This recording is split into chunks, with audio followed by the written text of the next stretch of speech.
Welcome back to the Ontario Mortgage and Real Estate Insights podcast. I'm your host, Steve Hamoan. Today, we've got some exciting updates from the world of Canadian real estate and mortgage news.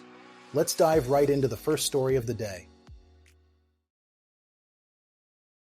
The federal government has unveiled changes to mortgage insurance rules aimed at encouraging the construction of more secondary suites.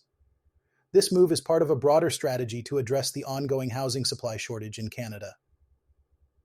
Effective January 15, 2025, these new rules will allow Canadians to secure mortgage insurance if they plan to construct additional units on their existing property. The catch? The property must not be used as a short-term rental, and either the borrower or a close relative must be living in one of the current units. According to a communiqué released on October 8th, borrowers can access insured refinancing to build up to 3 additional units. These units must be fully self-contained dwellings, like laneway homes or basement suites with separate entrances. The government has set a maximum loan-to-value of 90% of the property value, with a maximum amortization period of 30 years. However, the as-improved value of the property cannot exceed $2 million. Deputy Prime Minister and Finance Minister Chrystia Freeland has also announced new consultations on taxing vacant land. This measure aims to unlock more land for home construction and incentivize building homes. Freeland emphasized the importance of using every available tool to accelerate home construction and enhance housing affordability. She stated that these new measures would make it easier to add a secondary suite to existing homes and fully utilize available land within communities. These initiatives are the latest in a series of efforts by the federal government to tackle Canada's mounting housing crisis. The crisis has left many Canadians unable to purchase homes due to affordability challenges and a chronic lack of supply. Recently, the government has announced other supportive policies, such as increasing the insured mortgage cap and extending longer amortizations for first-time homebuyers and those purchasing newly built properties. Additionally, they have removed the requirement for uninsured borrowers to pass a stress test when switching their mortgage to a new lender at renewal time. Royal LePage's latest housing market forecast is shedding some light on the future of Canada's housing market, which has been described as sluggish in recent months. The report suggests that the market is in recovery mode, following a third consecutive interest rate cut by the Bank of Canada. According to the forecast, the real estate market is expected to rebound by the spring of 2025. The report, released on Thursday, highlights that the national aggregate home price increased by 1.6% year over year to $815,500 in the third quarter of 2024. However, there was a slight decrease of 1.1% from the previous quarter, attributed to sluggish activity during the summer months. Interestingly, sales volumes began to pick up in September, indicating a potential shift in market dynamics. Phil Soper, the president and chief executive officer at Royal LePage, noted that despite the interest rate cuts, buyer demand remains weak, especially among first-time homebuyers and small investors. He mentioned that first-time buyers, who are particularly sensitive to interest rate changes, are adopting a wait-and-see approach. With home prices holding steady and interest rates declining, they don't perceive an urgency to make immediate purchases. Soper expressed optimism about the future, stating that both first-time buyers and small investors are expected to re-enter the market in significant numbers as property values begin to rise.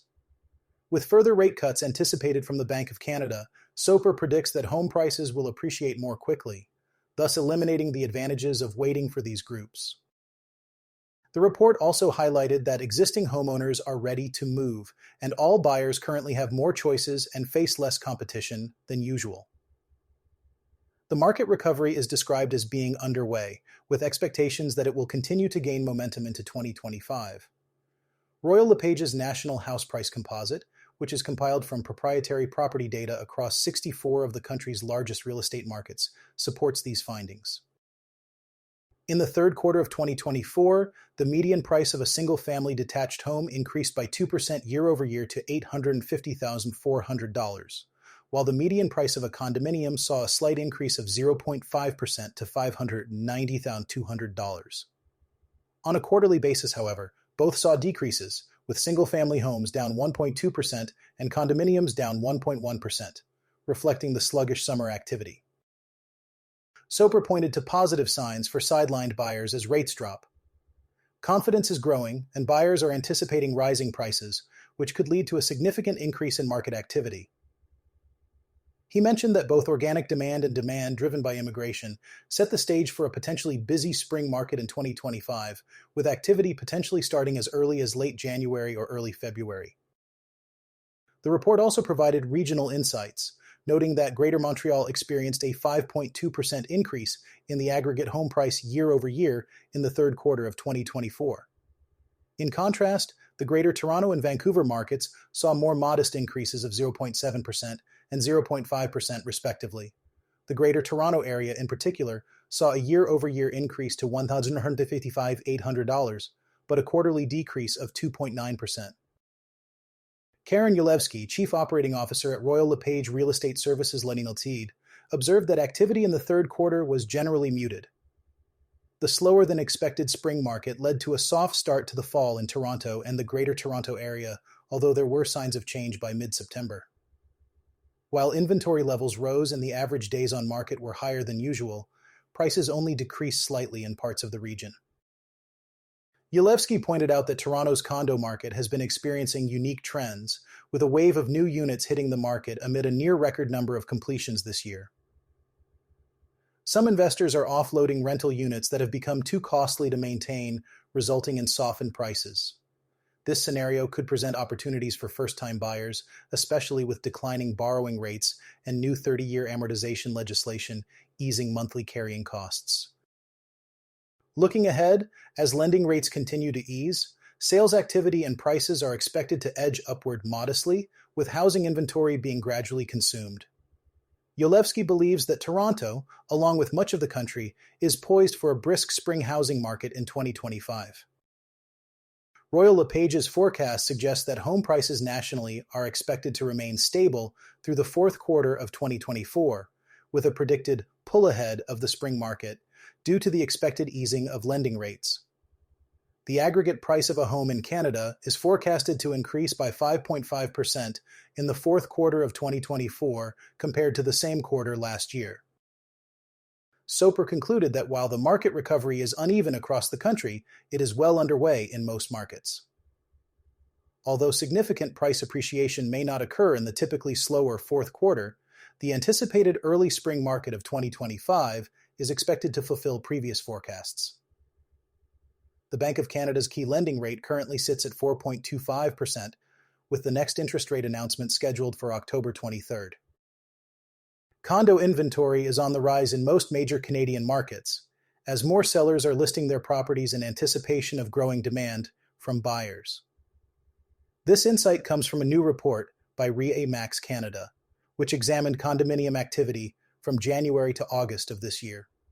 The report found that British Columbia's Fraser Valley led the way with a year-over-year inventory growth of 58.7%, followed by the Greater Toronto Area at 52.8% and Calgary at 52.4%.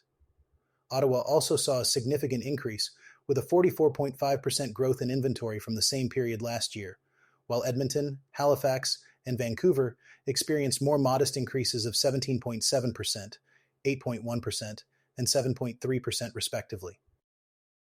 The real estate firm attributed the influx of supply to sellers' expectations that demand will pick up in the fourth quarter of this year and into early 2025. Christopher Alexander, president of RE/MAX Canada, commented on the situation, saying, "High interest rates and stringent lending policies have pummeled first-time buyers in recent years, preventing many from reaching their home ownership goals, despite having to pay record-high rental costs that mirrored mortgage payments." He added that the current lull is the calm before the storm, and that come spring of 2025, pent-up demand is expected to fuel stronger market activity, particularly at entry-level price points, as both first-time buyers and investors once again vie for affordable condominium products. Interestingly, the Greater Toronto Area was the only region where average condo prices declined year over year, with a 1.9% drop to $732,648 for the period examined. Meanwhile, Calgary led the way for average price growth, posting a 15% gain to reach $347,203. The Greater Vancouver region remains the most expensive market for condos, with an average price of $823,250, which is up 1.9% from 2023. Edmonton was the cheapest, with an average price of $200,951, although that was the second biggest gain of any market, up 4% year over year. For the first 8 months of the year, Edmonton posted a remarkable 36.7% increase in sales compared with the same period in 2023, even as most regions saw sales decline from last year. The Greater Toronto Area, Greater Vancouver, and Fraser Valley each recorded sales declines of more than 8%. The report noted that the current uptick in inventory levels is drawing more traffic to listings, yet buyers remain somewhat skittish across the country.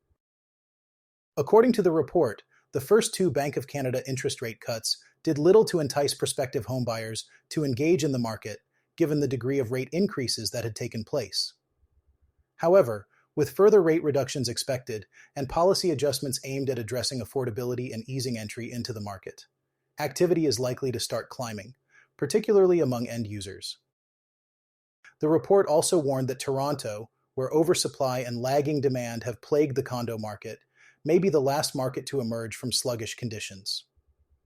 Inventory levels have continued to climb as available resale units were joined by an influx of new completions.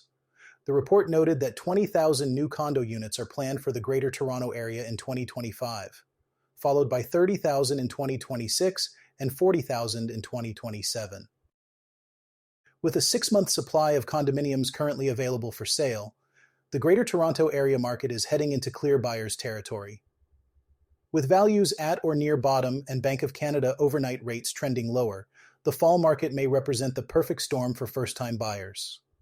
As absorption rates increase, the current oversupply will be diminished and demand will take flight, placing upward pressure on average prices once again. On Tuesday, the Government of Canada announced a new insured mortgage refinancing product that's causing some in the real estate industry to scratch their heads. This product, set to be available on January 15, 2025, will allow eligible homeowners seeking to build a secondary suite to access up to 90% of their property's value, including the value added by the secondary suite. Eligible homeowners will be able to amortize their refinanced mortgages for up to 30 years, with the maximum property value limit currently set at $2 million. One of the main eligibility requirements is that the borrower themselves, or a close relative, must be occupying one of the home's current units. Deputy Prime Minister and Minister of Finance Chrystia Freeland stated at a press conference, "The idea here is to make it easier for people to build a secondary suite in your home for someone to build a basement flat, a garden flat, laneway housing. This is all about gentle density, creating more homes for Canadians to live in. It builds on the secondary suite loan program, which was announced in the budget." However, some, including Toronto mortgage broker and commentator Ron Butler, are raising red flags over the announcement's more ambiguous details. One issue Butler has is the potential this program poses for people to abuse the system. Say somebody builds a laneway home or they build a basement suite, they get the 90% refinance and they just go from place to place, taking advantage of this program, he explains. Once you sign an affidavit saying you're living in the home that you built the addition in and secure the Canada Mortgage and Housing Corporation refinancing, if you move out a week later, CMHC has no recourse whatsoever. Butler points out that the purpose of CMHC is to help people buy homes, not create landlords. Who does this help to buy a home, he asks. The answer is there's no way to explain how it helps. In fact, it supports turning people who may be living in a single-family home on their own to become an amateur landlord. Additionally, in Toronto, where housing affordability is particularly strained, Butler sees social and bureaucratic forces rendering the program potentially ineffective. It's all been cloaked in the story of density, he says. But no matter what the government tries to do, it's hard for us to get more density because the city's permitting department fights back, and neighbors fight back, and NIMBYism fights anybody's attempt to build density, even if it's just building a laneway home. He's not wrong that NIMBYism in Toronto has a record for stunting the gentle density movement. Just last month, community pushback led to garden suite permissions potentially being revoked for homes on a portion of Parkmount Road in East York. Some have also flagged the potential for people to unintentionally end up with a larger loan-to-value than they bargained for, in the case that the renovation doesn't increase the home's value as much as one thought, or one's home value decreases. In which case, even if you sell your home, it wouldn't be enough to pay back the loan, which Butler says could potentially be a massive amount of money. Butler also notes we simply don't have enough information on the product yet. We don't know if you have to complete the renovations and then you can get the 90%. We don't know if the government will advance you money to do construction work, he says. In the traditional world of refinance, you build first, you prove to CMHC that you have a legally approved laneway or suite, and then you can refinance 90% of the newly appraised value. That's the most likely way it will work. Still, with up to 30-year amortizations on potentially 90% of $2 million, those who refinance through the program could be saddled with hefty debts for decades. But to Butler, the announcement is more political than effectual. Chrystia Freeland's staff are very smart people, but they're also the political support, and this is political, he says. Have you ever heard of anyone crying out a need for this? No.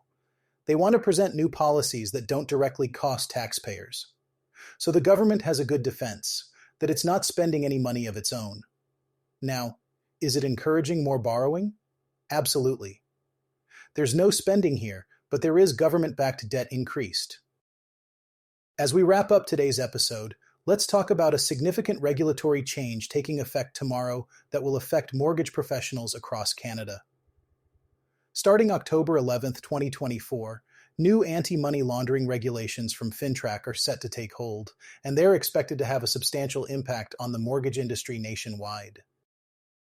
FINTRAC, which stands for the Financial Transactions and Reports Analysis Centre of Canada, is the federal agency responsible for monitoring and analyzing financial transactions to combat money laundering, terrorist financing, and sanctions evasion. While it already oversees banks, credit unions, and insurance companies, FINTRAC is now expanding its regulatory scope to include the mortgage sector. This move aims to strengthen Canada's financial system by ensuring that mortgage businesses implement controls to prevent and report suspicious activities.